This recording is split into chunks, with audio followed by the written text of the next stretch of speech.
Perpetuating Oppression, the War on Drugs. According to a journal article titled Racial Disparity in Prison, published by Race and Social Problems, written by A. Blumstein, dated August 5, 2014, Black men constitute 6% of the U.S. adult population, but are approximately 35% of the prison population, and are incarcerated at a rate 6 times that of white males. 1 in 3 Black men will be incarcerated at some point in his life. This sentencing gap is no coincidence, but rather is due to racism on a systemic level.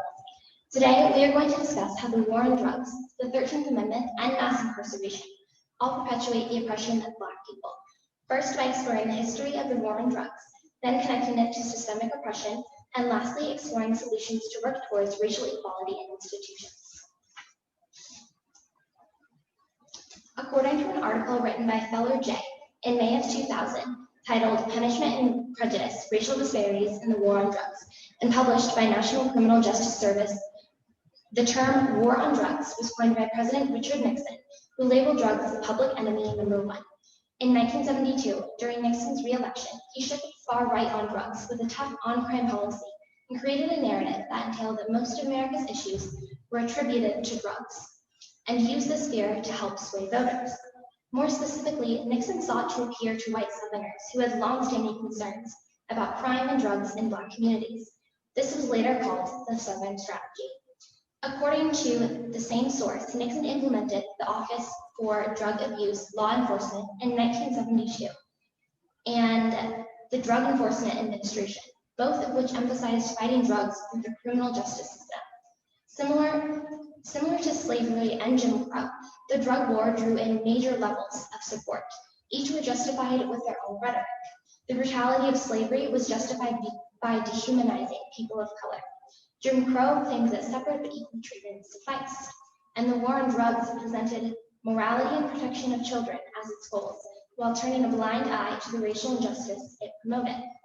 This same source argues that the war on drugs was rather a war on people and communities. According to a journal article titled Probing the Meaning of Racial Ethnic Group Comparisons in Crack Cocaine Smoking, published by the Journal of American Medicine Association and written by Leighton Lilly and dated in 1993. In the 1980s, President Ronald Reagan reinforced and expanded Nixon's war on drug policies. His drug platform began on emphasizing youth drug use, with First Lady Nancy Reagan's Just Say No campaign. Then, in 1986, Reagan's policies became even stricter, according to the same source, with the Anti-Drug Abuse Act, which established a mandatory minimum for certain drug offenses. This law had severe racial disparities, as it resulted in longer prison sentences for offenses involving the same amount of crack cocaine, which was predominantly used by Black Americans, and powder cocaine, more often used by white Americans.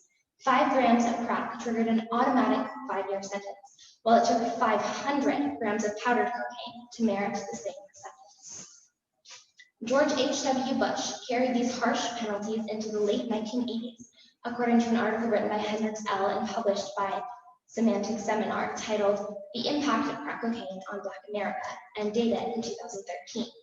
Like Nixon, Bush declared that drugs were the greatest domestic threat currently facing America and vowed to escalate funding for the war on drugs in his first televised national address. In his presidency, Bush approved of the 1208 program that equipped local and state police with military-grade equipment for anti-drug operations. This led to a massive increase in incarcerations for nonviolent drug crimes from 50,000 in 1980 to 400,000 in 1997, one that targeted people of color, according to the same source. Statistics show that people of color were targeted and arrested on suspicion of drug use at higher rates than white people. This further escalated the disproportionate rate at which Black people are imprisoned. In the past decade, there has been a handful of changes in the way society views drugs and addiction. Though in this change, there is still major racial disproportionality. As of 2020, there are currently 17 states who have legalized recreational use of marijuana. The same source also reports that statistically, people of color are given much harsher sentences for minor drug offenses like marijuana use in states where it's illegal. In recent years, our Western world has also begun to treat addiction as an illness rather than a crime.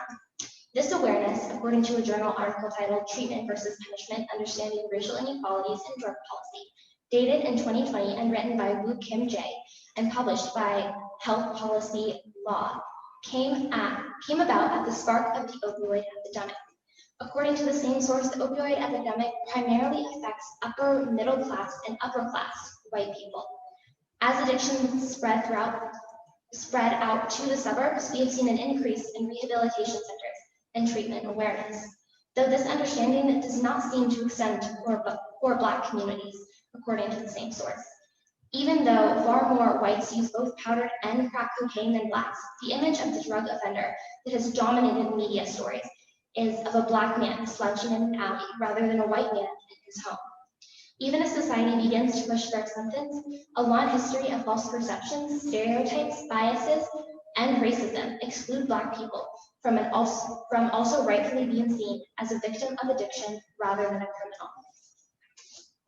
According to BioSociety's article written by Netherland J, titled White Opioids, Pharmaceutical Race and the War on Drugs That Wasn't, dated in June 28, 2017, the disproportionate rates in which Black people and people of color are imprisoned is not due to the common misconception that people of color participate in more crime, but rather poor, predominantly Black communities are targeted and policed significantly more than white communities. The same source argues that this is due to an anti-Black ideology in America that all systems, specifically the criminal justice system, has been rooted in. The 13th Amendment states that neither slavery nor involuntary servitude, except as a punishment for crime, whereof the party shall have been duly convicted, shall exist within the United States or any place subject to their jurisdiction. The same source argues that this is an intentional loophole that permitted the massive criminalization of Blackness and has translated a post-emancipation experience from Jim Crow into the prison industrial complex. Here we see statistics from prisonpolicy.org collected by the US Census Bureau. This chart illustrates how Black people are disproportionately incarcerated. Now that we have discussed how the war on drugs and mass incarceration were put into place to continue the oppression of Black people, we can move on to what society can do about it on a social and legislative level. According to a journal article titled Opioid Crisis in Black and White, the Role of Race in Our Nation's Recent Drug Epidemic, published by Journal of Public Health and written by Om A and dated December 2018. In 2010, Obama took legislative action against disproportionate sentencing by passing the Fair Sentencing Act. This act reduced the disparity between offenses for crack and powdered cocaine from 100 to 1 to 18 and 1. While this is significant progress, the ratio is still not proportionate and can be reduced. Another significant and very recent legislative change is Oregon's decriminalization of small amounts of drugs. Measure 110, which was passed in 2020, decriminalized personal use of drugs such as heroin, cocaine, and methamphetamine, meaning they are no longer punishable by jail time, but rather will result in a fine similar to a traffic ticket. According to the same source, this legislation also expands to access to addiction assistance and other health services, offering aid to those who need it instead of arresting and jailing people for drug abuse. Lastly, and most importantly, in order to work towards equality in our justice systems, as well as socially, we must first acknowledge that these racial disparities are a systemic issue. The system of the prison industrial complex was set up to target and continue to oppress people of color. Injustice in the system still happens today because racism is ingrained in our society. This racism has perpetuated an anti-Black ideology in America that did not end with the 13th Amendment, but rather springboarded off of it. White people, like myself, who continually benefit from these racist systems, must take accountability and acknowledge their privilege. From there, we must listen to people of color. Now that we have learned about the oppressive history of the war on drugs, we can see how the criminalization and disproportionate rates of mass incarceration of people of color are rooted in a systemic issue that is based off of an anti-Black ideology. This issue starts with acknowledgement. It is then that legislative and social action can be made. Thank you.